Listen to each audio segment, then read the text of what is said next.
সংঘাত থামার পরও ইরান যুক্তরাষ্ট্রের মধ্যে চলছে পাল্টাপাল্টি হুমকি ধামকি আর কথার লড়াই। আয়াতুল্লাহ আলী খামেনির বিজয়ী হওয়ার দাবি করায় তার কড়া সমালোচনা করেছেন মার্কিন প্রেসিডেন্ট।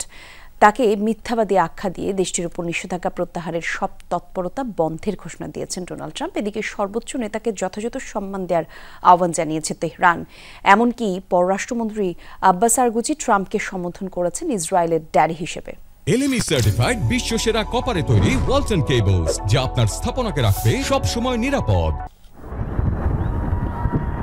ইরান ইসরায়েল সংঘাতে যুক্তরাষ্ট্র জড়িয়ে পড়ার পর যখন যুদ্ধ ভয়াবহ রূপ নেয়ার দ্বারপ্রান্তে, তখনই আসে আকস্মিক যুদ্ধবিরতির ঘোষণা। 12 দিনের লড়াইয়ে তেল আবিব তেহরান উভয়ই ব্যাপক ক্ষয়ক্ষতির শিকার হয়।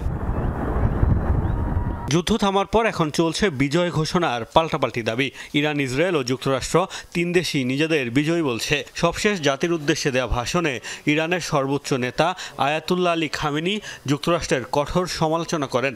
দাবি করেন তেহরান সজোরে চর মেরেছে ওয়াশিংটনকে। খামেনির বক্তব্য মোটেও ভালোভাবে নেননি ট্রাম্প। ট্রুথ সোশ্যালে দেওয়া বার্তায় মিথ্যাবাদী বলেছেন খামেনিকে। ট্রাম্পের দাবি শুধুমাত্র তার কারণেই খামেনি কুৎসিত ও ঘৃণ্য মৃত্যুর হাত থেকে বেঁচে গেছেন।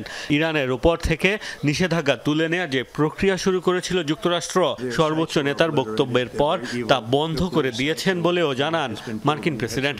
পরে সংবাদ সম্মেলনেও খামেনির সমালোচনা করেন ট্রাম্প। আমি আয়াতুল্লাহর বক্তব্যের জবাব দিতে চাই। তিনি নিজেদের যুদ্ধে বিজয়ী দাবি করেছেন। আমি বলতে চাই, আপনি এমন একজন মানুষ যিনি নিজ দেশে অত্যন্ত সম্মানিত। আপনার সত্য বলা উচিত। ইরান ও ইসরায়েল দুই দেশই ব্যাপক লড়াই করছে। এদিকে ট্রাম্পের বক্তব্যের জবাব দিয়ে সোশ্যাল হ্যান্ডেল এক্সে পাল্টা পোস্ট করেছেন ইরানের পররাষ্ট্রমন্ত্রী আব্বাস আরাকচি। বলেন, যুক্তরাষ্ট্র চুক্তি চাইলে ইরানের সর্বোচ্চ নেতাকে সম্মান করতে হবে। আরাকচির দাবি, ইরানের কাছে বিপর্যস্ত হয়ে ইসরায়েলি তাদের ড্যাডি ট্রাম্পের কাছে ছুটে যেতে বাধ্য হয়েছে।